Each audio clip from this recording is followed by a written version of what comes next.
Hello plus 2 class. Now we are going to start our next topic, that is 1.5, and the name of the topic is why did people believe in the rumors. हम इसमें बात करेंगे कि लोगों ने इस rumour के बारे में कैसे विश्वास करना स्टार्ट किया था। देखो, रूमर पे विश्वास करने के लिए ना, मतलब किसी भी बात पर विश्वास करने के लिए फैक्ट्स चाहिए होते हैं, लेकिन और हम इजीली तब विश्वास करते हैं या तो हमारा उस बात पे फेथ होता है या फियर होता है। तो यहाँ पे लोगों के मन में फियर आ गया था, जिससे उन्हें ये पता लगा था कि ब्रिटिश गवर्नमेंट जो है वो सिपाहीज़ के साथ इनजस्टिस कर रही होगी, और जो कुछ भी हो रहा था वो ब्रिटिश गवर्नमेंट कर रही होगी, वो ऐसा कर सकती है।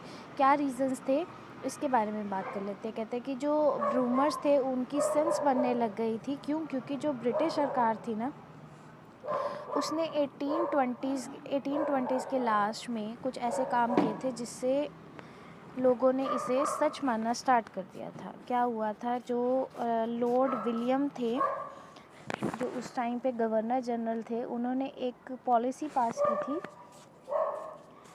जिसमें उन्होंने वेस्टर्न एजुकेशन, वेस्टर्न आइडियाज़ और वेस्टर्न इंस्टीट्यूशंस को लॉन्च करने की सोची थी। यानी वो इंडियन कल्चर को ख़त्म करना चाहते थे और वेस्टर्न एजुकेशन, वेस्टर्न कल्चर जो था वो इंडिया में लाना चाहते थे, जिससे वहाँ के लोगों को लगा कि ब्रिटिश गवर्नमेंट जो है वो वेस्टर्न कल्चर ला सकती है, तो वो क्रिश्चियनिटी को भी लोगों के ऊपर इम्पोज कर सकती है और रिलीजन और कस्टम और कास्ट को डिस्ट्रॉय करने के लिए कोई भी हद पार कर सकती है। तो सबसे बड़ा रीज़न यही बना था लोगों का इस रूमर पे बिलीव करने का।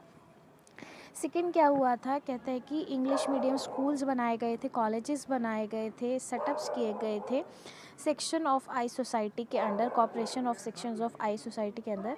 इस बात पे उन्होंने क्या किया था, लोगों ने बिलीव करने लग गए थे कि ऐसा हो सकता है। 1829 में ब्रिटिश सरकार ने एक ऐसा लॉ एस्टेब्लिश किया था जो सती के अगेंस्ट था। देखो, सती जो थी वो एक बहुत ही गलत प्रथा थी हमारे इंडिया में, कि एक लेडी को अपने हस्बैंड के साथ उसकी डेड बॉडी पे अलाइव ही क्या होना पड़ता था, सती होना पड़ता था। अगर हम सोसाइटी की पॉइंट ऑफ व्यू से देखें तो this thing is very wrong in the society, लेकिन अगर हमारे जो पूर्वज थे वो इस चीज़ को बहुत सही मानते थे। तो ब्रिटिश गवर्नमेंट ने 1829 में एक ऐसा लॉ पास किया था जिसकी वजह से ये प्रथा जो थी वो ख़त्म कर दी गई थी। तो उन्हें ऐसे लग रहा था कि ये हमारे कस्टम को, कल्चर को जो ब्रिटिश गवर्नमेंट है वो ख़त्म करती जा रही है। हमारी सोसाइटी में पहले विडोज़ को रीमैरिज करना बहुत ही गलत माना जाता था।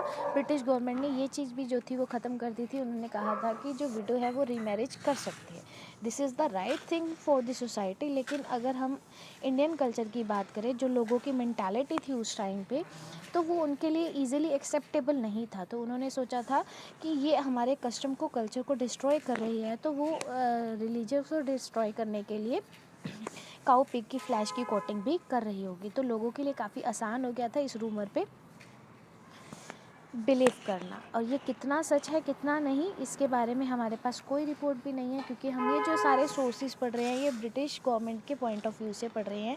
क्योंकि उस टाइम जो लोग थे वो मोस्टली इलिटरेट थे, और लेकिन जो ब्रिटिश ऑफिशियल्स थे वो अपनी सारी एक्टिविटीज़ को अपने मेमोज़ में, डायरीज़ में, अपने डॉक्यूमेंट्स में रिकॉर्ड किया करते थे। तो इस चैप्टर से रिलेटेड हमें जितनी भी बातें पता चली हैं तो उसमें हम ब्रिटिश पॉइंट ऑफ व्यू ही देखेंगे। तो ब्रिटिश पॉइंट ऑफ व्यू से ही हमें ये पता चला था। लेकिन लोगों ने इस रूमर को बहुत ही ईजिली जो था वो मानना शुरू कर दिया था। कितना सच है कितना नहीं, इसके बारे में किसी भी हिस्टोरियन, आर्कियोलॉजिस्ट को कोई आइडिया नहीं है। और भी बहुत से रीज़न थे, जैसे ब्रिटिश गवर्नमेंट ने मिस गवर्नमेंट शुरू कर दी थी, रिफ्यूज़ल करना स्टार्ट कर दिया था। उन्होंने हमारे बहुत से एरियाज़ को अनेक्स कर लिया था, जैसे अवध को अनेक्स किया, झांसी को अनेक्स किया, सतारा को अनेक्स किया। तो वहाँ पे जो किंग थे वो लैंड रेवेन्यू कलेक्ट करते थे, लेकिन जो ब्रिटिश गवर्नमेंट थी उन्होंने जो ये लैंड रेवेन्यू कलेक्शन था वो हाई रेट से किया था, और लोगों को ऐसा लग रहा था कि ये एलियंस हैं, ये ऑप्रेसर हैं।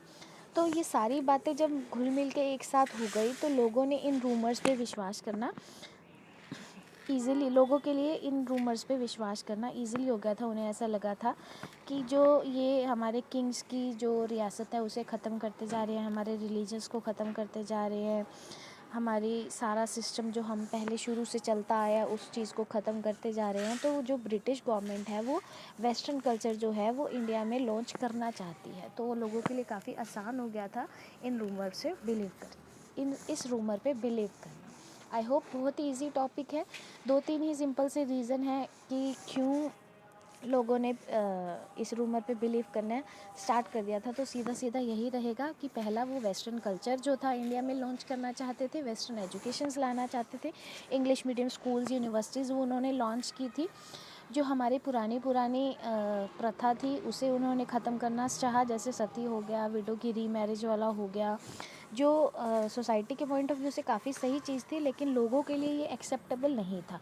उन्होंने हमारे बहुत से एरियाज़ को अनेक्स किया था, लैंड रेवेन्यू सिस्टम बहुत ज़्यादा इम्पोज कर दिया था, किंग्स की पावर को डिस्ट्रॉय कर दिया था। तो ये सब रीजंस थे जिसकी वजह से लोगों को लगा कि ब्रिटिश गवर्नमेंट किसी भी हद तक गिर सकती है क्रिश्चियनिटी को लॉन्च करने के लिए, और उन्होंने इस रूमर्स पे बिलीव करना स्टार्ट कर दिया था। आई होप आपको ये टॉपिक समझ आ गया होगा।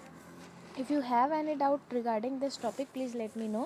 We will discuss in our next video.